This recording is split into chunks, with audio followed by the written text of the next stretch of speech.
여러분 한 주간 평안하셨죠? 새해 복 많이 받으십시오. 새해 첫 시편 산책의 시간입니다. 오늘은 시편 86편을 봅니다. 여호와여, 나는 곤고하고 궁핍하오니 귀를 기울여 내게 응답하소서. 나는 경건하오니 내 영혼을 보존하소서. 내 주 하나님이여, 주를 의지하는 종을 구원하소서. 주여, 나를 긍휼히 여기소서. 내가 종일 주께 부르짖나이다. 주여, 내 영혼이 주를 우러러 보오니 주여 내 영혼을 기쁘게 하소서. 주는 선하사 사유하기를 즐기하시며 주께 부르짖는 자에게 인자하심이 후하심이니이다. 여호와여, 나의 기도에 귀를 기울이시고 나의 간구하는 소리를 들으소서. 나의 환난 날에 내가 주께 부르짖으니 주께서 내게 응답하시리이다. 주여, 신들 중에 조 같은 자 없사오며 주의 행사와 같음도 없나이다. 주여, 주의 지으신 모든 열방이 와서 주의 앞에 경배하며 주의 이름에 영화를 돌리리이다. 대저주는 광대하사 기사를 행하시오니 주만 하나님이시니이다. 여호와여, 주의 도로 내게 가르치소서. 내가 주의 진리에 행하리오니 일심으로 주의 이름을 경외하게 하소서.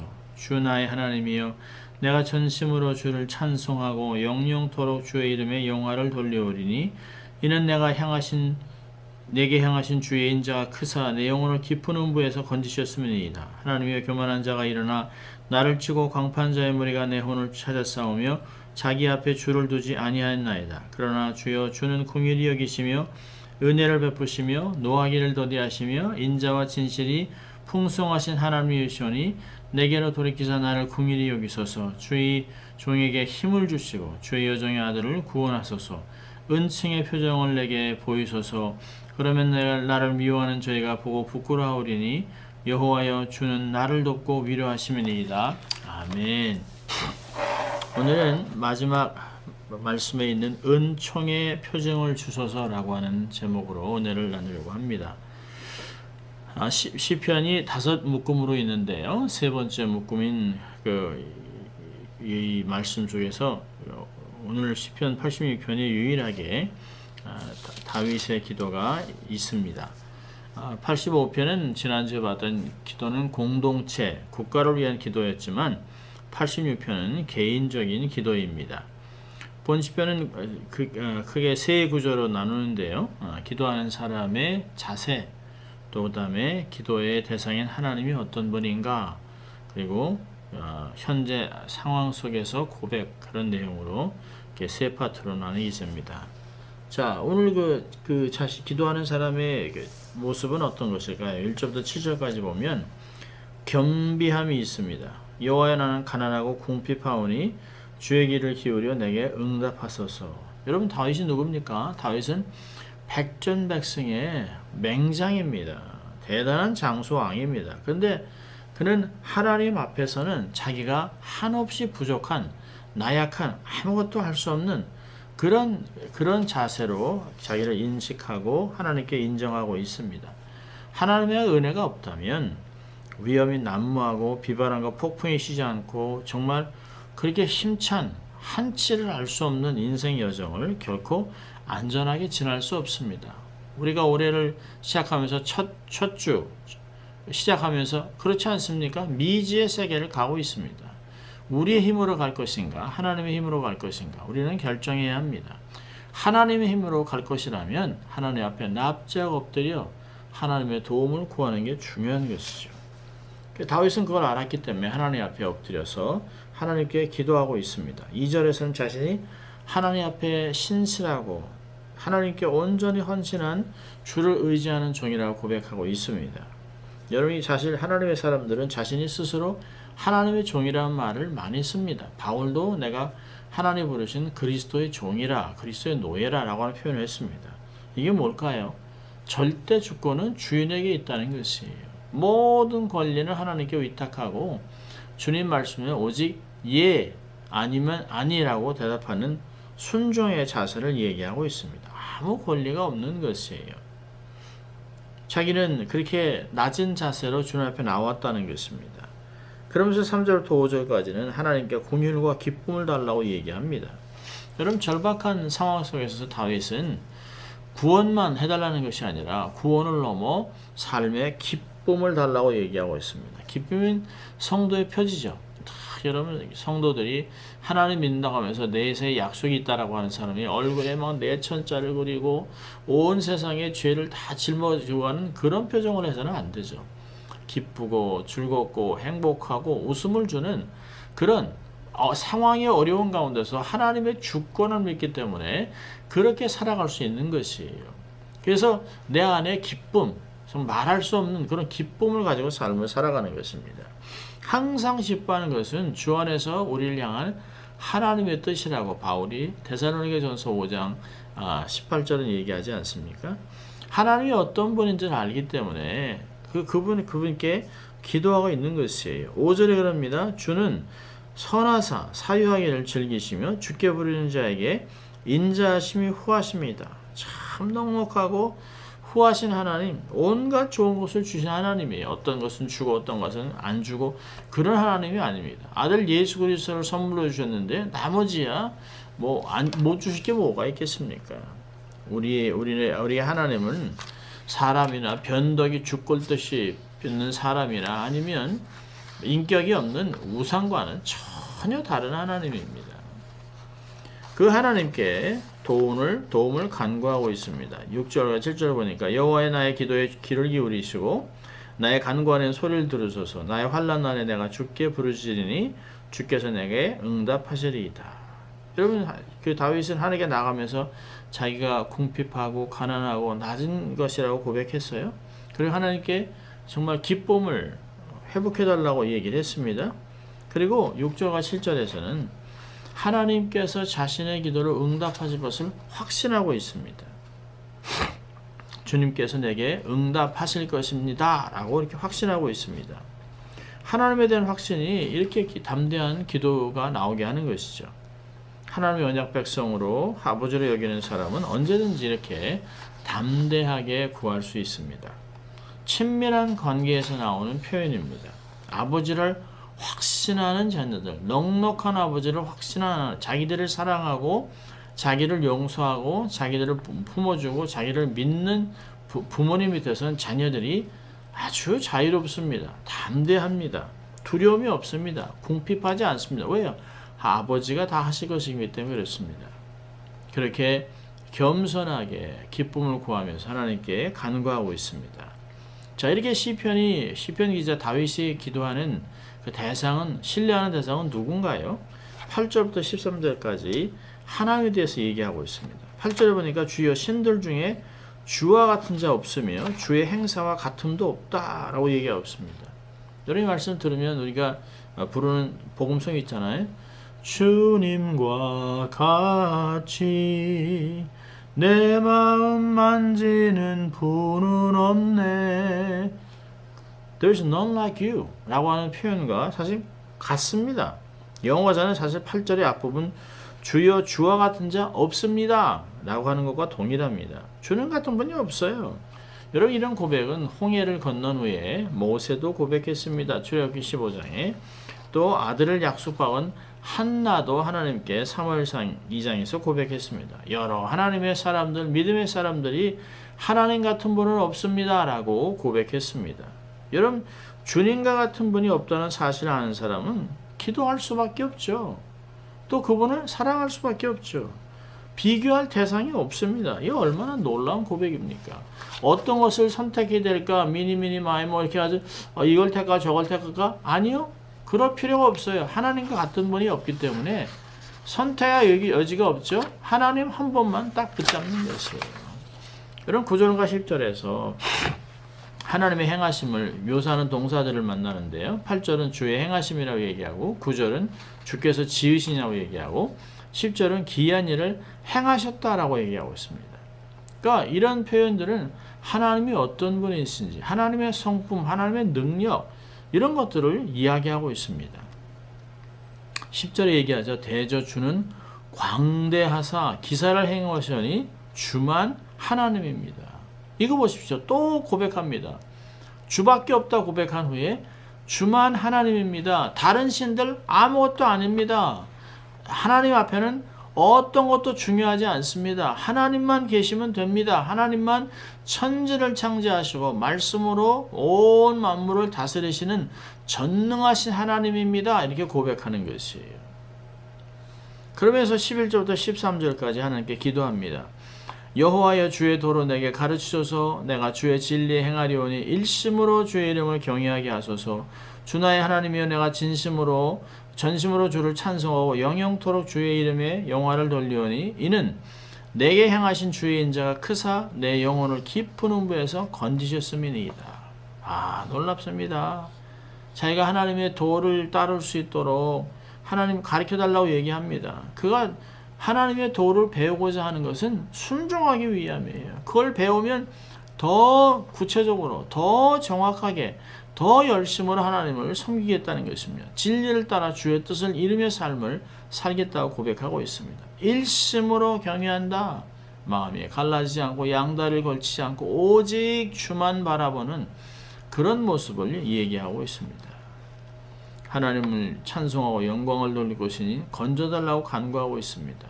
하나님께서도 그렇게 하실 것을 알기 때문에 하나님께 간구하고 있습니다. 마치 아이가 그 계단 위에서 아빠가 부르면 아빠한테 휘쩍 점프하는 것은 아빠가 자기를 받을 것을 알기 때문에 그렇게 점프하는 것이에요.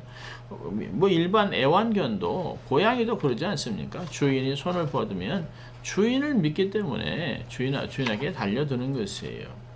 마찬가지입니다. 하나님을 믿기 때문에, 하나님을 신뢰하기 때문에, 하나님이 건져주실 걸 믿기 때문에 하나님께 기도하고 있습니다. 자, 그러면서 이런 하나님 앞에 자기의 상황을 처절하게 고백하고 있습니다.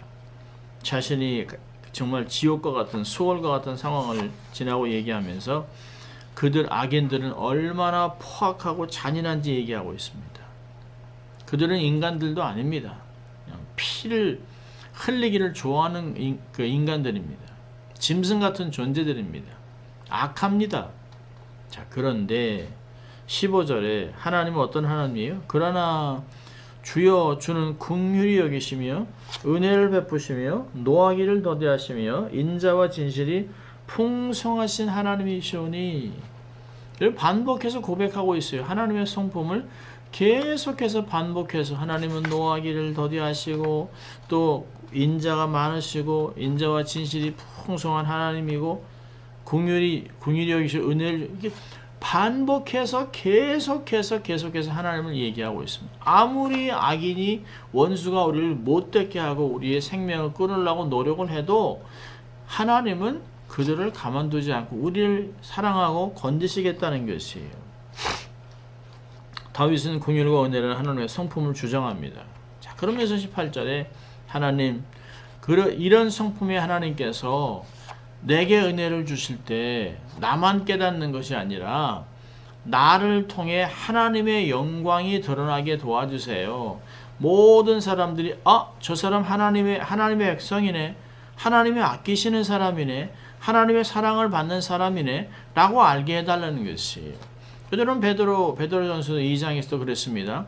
악인들 앞에 정말 하나님께서 우리가 정말 선을 행하면서 어렵게 당하고 사람들한테 막 손가락질 당하고 그러다가도 하나님의 영광이 나타나는 그때 이들이 하나님의 사람이었구나. 하나님이 역시 말씀한 대로 재림하셨구나. 하나님의 영광을 돌리게 해달라는 것이에요. 세상 사람들이 우리를 보면서 하나님께 속한 사람들 우리와는 다르네 라고 부끄러워할 수 있는 우리가 잘못했구나, 우리가 오해했네 이러고 부끄러움을 당할 수 있도록 세상이 하나님을 경험하게 해달라고 구하고 있습니다. 빛과 소금의 역할을 온전히 감당하게 해달라고 기도하는 것 아니겠습니까? 여러분 영적인 곤고함을 경험한 적이 있으십니까? 또 우리 한 해를 지나면서 늘 일사천리 항상 행복하기만 하겠습니까? 어려움을 당할 수도 있습니다. 그런데 중요한 것은 하나님을 확신하라는 것이에요. 하나님의 권능, 구원, 도우심, 사랑 이런 확신이 없으면 기도가 나오지 않습니다. 한 해를 지나면서 하나님을 확신하십시오. 자, 우리 한 세 가지만 교훈을 한번 볼까요? 첫째로는 하나님을 붙잡으라는 것이, 하나님의 성품을 붙잡는 것이, 하나님의 말씀을 붙잡는 것이에요. 그 하나님 앞에 나가 넙죽 엎드리세요. 하나님께 내놓을 건 없어요. 나는 그렇게 했던 교만한 사람들은 다 망했습니다. 하나님 앞에 저는 부족합니다. 연약합니다. 하나님 없이는 살 수 없습니다. 하나님 도와주세요. 난 하나님의 종입니다. 그렇게 고백하는 사람, 겸손한 사람에게 하나님의 은총을 주시죠. 누가복음 18장에서도 바리새인과 세리가 기도하잖아요. 막 세리는 그 하나님 앞에 엎드려서 자기가 죽을 죄인이라는 거, 긍휼을 하나님의 긍휼만을 기도하고 있습니다. 그런데 바리새인은 나는 일주일에 2번 금식하고 이런 죄인들과 세리와 같지 않다라고 거만하게 큰 소리로 기도하던 그 두 사람 중에 누가 응답받고 돌아갔나요? 성경은 세리가 하나님의 긍휼을 받았다고 얘기합니다. 여러분, 긍휼을 구하세요. 나의 재주, 나의 노하우, 나의 무엇 갖고는 하나님께 다 갈 수가 없습니다. 그건 아무것도 아니에요. 하나님 앞에 후 불면 다 날아갑니다. 건강하세요? 학위? 내 지식? 훅 해서 머리에 띵 하고 돌면 아무것도 없어요. 아무것도 생기지 않습니다. 남는 게 아무것도 없습니다.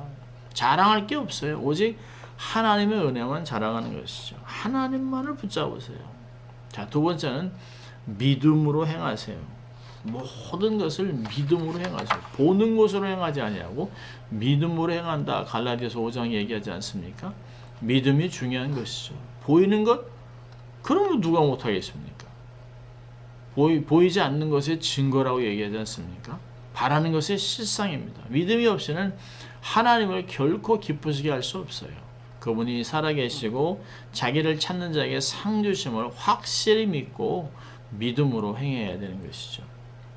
그리고 세 번째는 매 순간 하나님의 은총의 표징, 사인을 구하십시오. 하나님이 나와 함께 하심을 세상이 알게 도와주세요. 하나님 기적을 이뤄주세요. 일을 성취시켜 주세요. 기도를 응답해 주세요.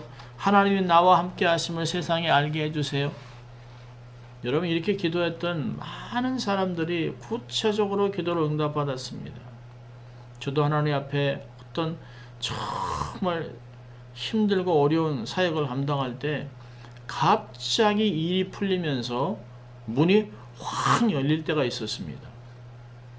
제가 잘난 것이 아니죠. 제가 깜짝 놀랐던 것은 그 시간에 정말 한 40명이 저를 위해 전적으로 합심해서 기도하고 있었을 때입니다. 그때 닫혀있던 문이 활짝 열리면서 기적이 나타나는 것을 본 적이 있습니다. 또 아프리카에 있었던 선교사님이 밤에 너무나 많은 강도떼들이 있어가지고 그때 특별 헌금이 들어와서 이제 건물을 줘야 되고 병원을 확장해야 되는데 너무 많은 강도떼가 그 돈이 들어왔다는 소식을 알고 막 주의를 진쳤습니다.